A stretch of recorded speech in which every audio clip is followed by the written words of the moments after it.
Go! We're live. Hello and welcome to the chaplaincy on YouTube. I'm Dcn Liam, the chaplain at St. Joan of Arc, Rickmansworth, and this is not a chaplaincy session. This is nothing. We're not even in the chapel. We're in the kitchen. Why is that, Miss Bowden? So we are going live today to teach you about some really good skills that you could use at home whilst you're in lockdown. And we are going to do these lessons throughout lockdown and maybe when you come back to school as well, whenever that may be. So today we're looking at cooking, but we're also going to integrate into there different aspects that we're going to think about and look at. So health, environmental, social, relationships, everything that you would have a normal conversation about maybe whilst you are having dinner or cooking with your family and friends anyway. Wonderful. So this is actually a PSHEE lesson, and so we've got a wonderful guest, someone that's been involved with PSHEE for a few years in St. Joan of Arc School. We've got Mrs. O'Hanlon. Hello. Welcome. Thanks for joining us me. today, and we've got our live socially distanced audience as well. So I'm going to go first, and I'm going to go with two options for a classic pancake. It's about pancakes today, because this is our last PSHEE lesson before Pancake Day, which is actually Shrove Tuesday, the proper name, which takes us into Ash Wednesday and Lent. So first of all, I've got a decision for you guys to make at home. You have a choice between a classic crepe, the flat type of pancake that you would roll up, or you have an American pancake, the slightly smaller ones that are a little bit fluffier that you put syrup and bacon on. So if you go to the description of this video, that will take you to a link where you can vote right now to see what one you want. Do you want a classic crepe or do you want American pancake? What would you go for, Mr. Hanlon? Or always a classic crepe, Liam. Classic crepe, Miss I'm a classic crepe as well. Okay, people in the room, who would go for a classic crepe, the flat type that you can roll up? Oh. Anyone for American pancakes? No, see, I'm all for American pancakes because it means I wouldn't have to flip it live on this show. Mr. Simpson, what are they saying at home? At home, you've got the classic crepes are just in the lead at the moment. By how many? Is it worth waiting for American pancakes? Not quite low, it's 55% to 44%. Oh, close. So this was the healthier option as well, wholemeal self-raising flour. Ooh. That's the only difference. If we look at our recipes, the classic crepe is made with plain flour, and the American is made with self-raising flour. So all I'm going to do is start getting on with that. So we've got our flour in. I'm also going to put in my 250, I think it is, millilitres of milk. You can see online. And I'm going to use 3 eggs, because Jamie Oliver says to use 3 eggs. Now, this is good. French people only use 1 egg in their pancake mix because enough is enough. And it's a bit embarrassing actually. My kids, even my, if you have to explain it, it wasn't a good joke. My kids are better egg crackers than me. Oscar, who's 4 years old, can even do a better job. So I'm really quite nervous about doing this on. I can feel the shell going everywhere. Right, I've got a GoPro on. So the shell can actually splatter all over the GoPro and it'll be fine. So It looks good 3 from eggs. here. It certainly looks good from here. There we go, I'm covered in it. So I was going to use a fork, but then my wife said, how long's the programme? And so you can just use a fork or you can use an ordinary type of whisk. But to get this done a little bit quicker, I'm going to go electric. I don't know if this is safe either. I don't normally do this sort of thing. Oh, well done. Nicely done. There we go. Very good. As I disappear into a cloud of smoke. Now, this batter actually seems really a bit thick. Miss Bowden, could I have some more milk? I think there's something that big over there. I'll go get it. One thing I have learned in my pancake making for my kids is that a little bit more milk can help give us a smoother mix. And some people would insist on getting all the flour out, but we haven't got all day, so I'm just going to move on with that. And maybe just go with a splash more of milk in there. So, and mix that in as well.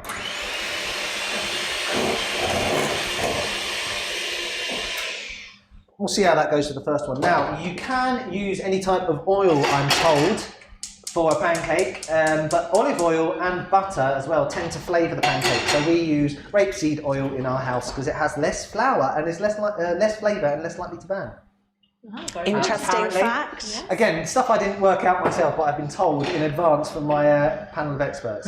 So just letting that heat up. Mr. Hanlon, you a fan of a pancake? I love a pancake, and it was a real tradition back home where we always used to have orange juice No, sorry, not oranges, lemon juice and sugar. Ah, classic. And I know I had already spotted the Nutella, but back in the 70s when I was at home, Nutella didn't exist in our house. You couldn't get it in supermarkets. Where are you at for like savoury pancakes? I'm not the king. I do like a That's sweet. always a sweet too. It took me years to convince my wife that on Shrove Tuesday, pancakes are the meal. It's not a dessert. It is all you need. You don't need to have dinner and then a pancake afterwards.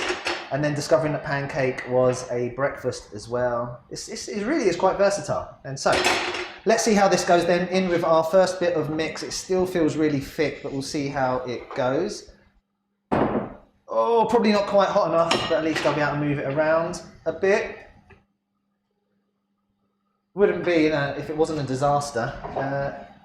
That's cooking up. There. So what do you guys have in your pancakes? Hands up for lemon and sugar. Classic. Nutella. Bacon and syrup. Oh. You haven't voted for one. What would you go for? I don't really have any of it. You don't really like pancakes? Oh. You don't like pancakes or you just wouldn't cook them? No, I have honey. Okay. Honey. So that's one of the questions you're going to have to answer on this question when you're talking with your families about this and afterwards. Now this isn't ready to go, and actually I've noticed there's far too much oil in the pan for me to think about flipping it over. I use too much oil. Look at the colour of that, very, very yellow. So I know now that the next one I'm not going to put so much oil in, but learning live online. I'm not Jamie Oliver, I'm not Gordon Ramsay, my language is better. But the pan's getting very hot. I'm going to turn it back on that side. Looks kind of flanny, more than a flan-like than it does look like a pancake. But we'll see, hopefully the next one will be better. So I'm going to keep working on this. Classic crepes are Classic crepes, steaming away at the moment. not so, the classic crepe is what you all wanted anyway. I'm going to try and thin down that mix. But actually I'm going to hand over to Miss Bowden. You've got an alternative for us that doesn't use flour or milk at all. No, so What have you got going for us? I'm trying to do a healthier option, okay? So I don't know about you guys, but in that first lockdown, I definitely didn't think about being healthy and eating healthy, okay? A lot of walks because it was summer, but I definitely didn't think, what can my alternatives be in terms of eating a little bit healthier? This lockdown, that's what I'm going for. So this is a very simple banana pancake. So all you need are, it will make you about 4 or 5 pancakes, are 2 bananas, must be ripe, okay? They can't be the hard bananas. It's on my plate. Then you just need 2 eggs, and then about 40 grams of oats, so the quick oats, so those oats that you kind of put in the microwave with a bit of milk, with a bit of water, 2 minutes and they're done, all right, because they are perfect to go into your mixture to help it kind of solidify to have a proper pancake. Now, also, what I'm using instead of a cold rapeseed oil, I'm using something that I was gifted through HelloFresh, which is a plant-based butter. Okay, and I was testing out my pancakes yesterday, and they went really well using this butter. They didn't stick to the pan, nothing like that. So you practiced? I didn't practice these. Did I say I practiced? Yeah. Research, that was it. Market research. So all you need to do is cut up your bananas into small-ish sizes and put them in your bowl. If you have a NutriBullet, if you have some sort of food processor, I would suggest using that because you get a much finer, much nicer thickness to your pancake mix. Okay, so if you've got that to hand, definitely get that out. I've got one and I will be using it. But if you don't, you can also just use a fork. Okay, it might take you a little bit longer, but it's going to taste the same anyway. So I have just put in my bananas into the bowl. All right, now what I'm going to add are my 2 eggs. I like to think I'm quite good at cracking eggs. What do you think of that one? That was very good, Yeah, very impressive. thank you. One bit of shell dropped at all. No, not one. And again. Oh, yes. Mr. Allen, you like gardening. Do you use your shells to keep the slugs away? Oh, I do. interesting. Absolutely. Okay, so eggs are in, bananas are in. Now you add in your oats. Okay, so if I were to do this without a food processor, I would just get my fork and I would literally just mash it up so it's all together. Now what I'm actually going to do is put it into my little food processor because it will go much quicker, much better. Now, whilst we're here, what I want to talk to Miss O'Hanlon about is how you find cooking. Do you think about, that it's a social affair? Is it a hobby for you? Is it something that you do at the weekends to kind of take yourself away from school?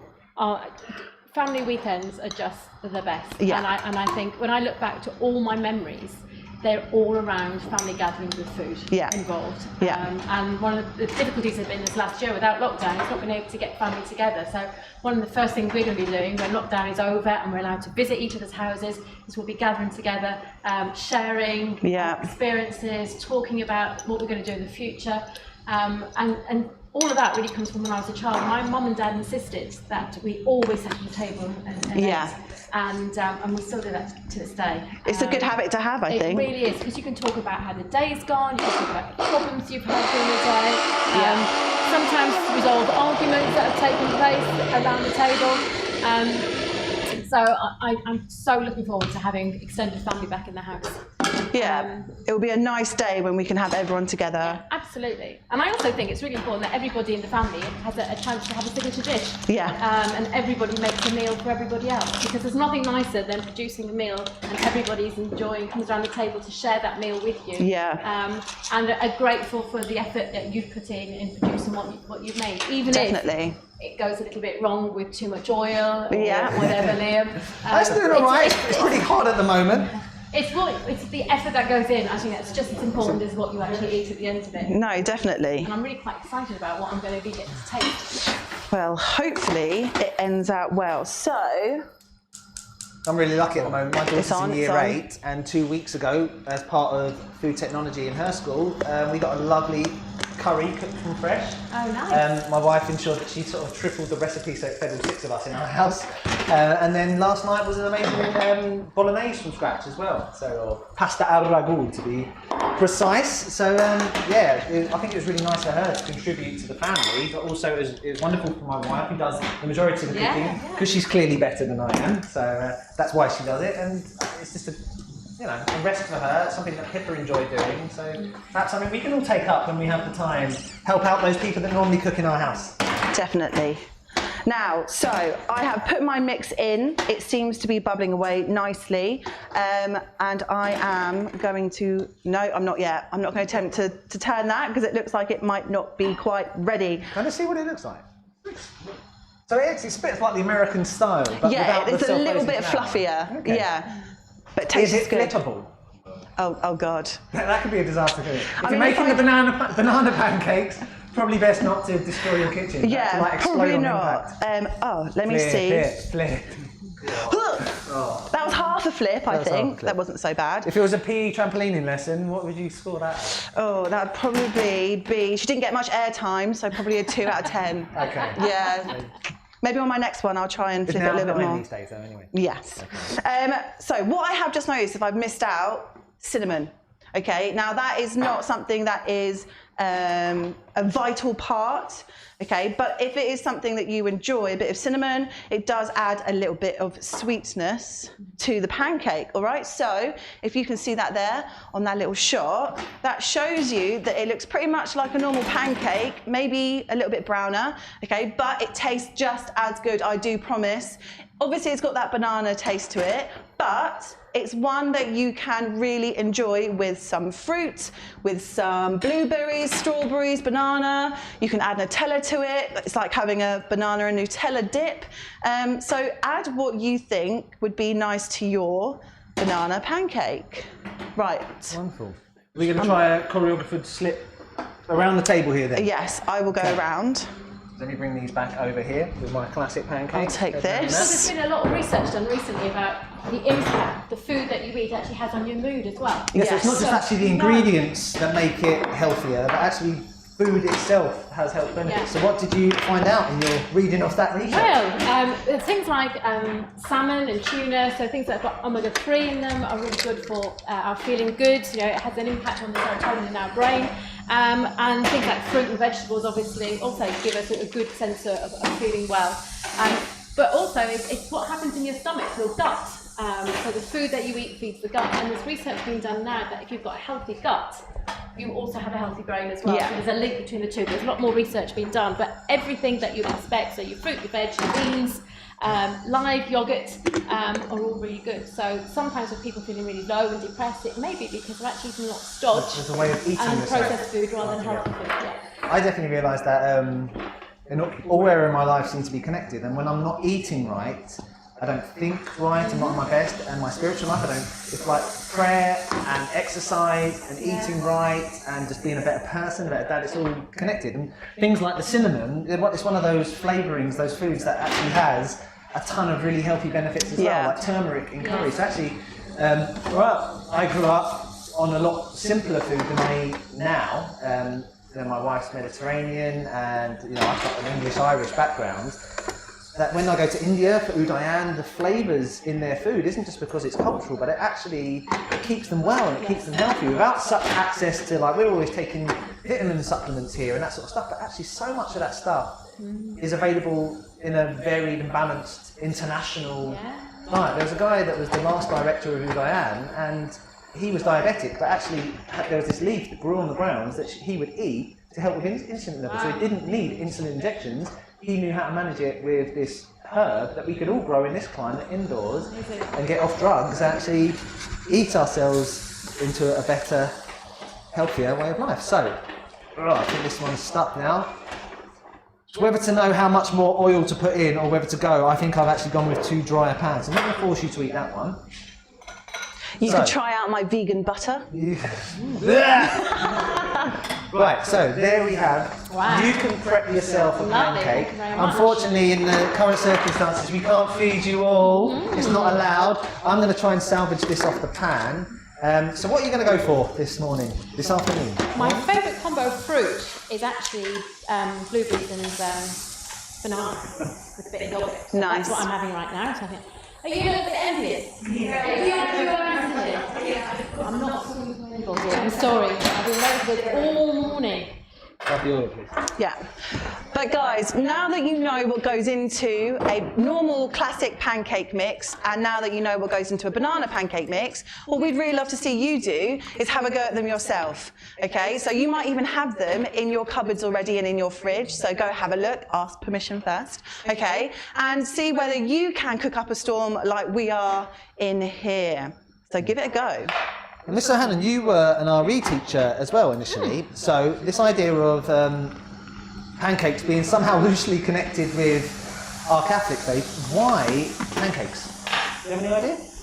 Well, my memory serves you right, 'cause it's a long time since I taught any RE, but it's all to actually get rid of all the rich food in your house prior to 6 weeks, where we would concentrate on improving our diet of prayer and good acts for the community and preparing for Easter, and actually fasting. So I suppose that the fasting of healthy, rich foods is an outward sign of the fasting of the things that we're doing wrong. So fasting from being selfish, fasting from being very egocentric, fasting from putting material things first. Yeah. And our diet becomes more about giving and thinking about others.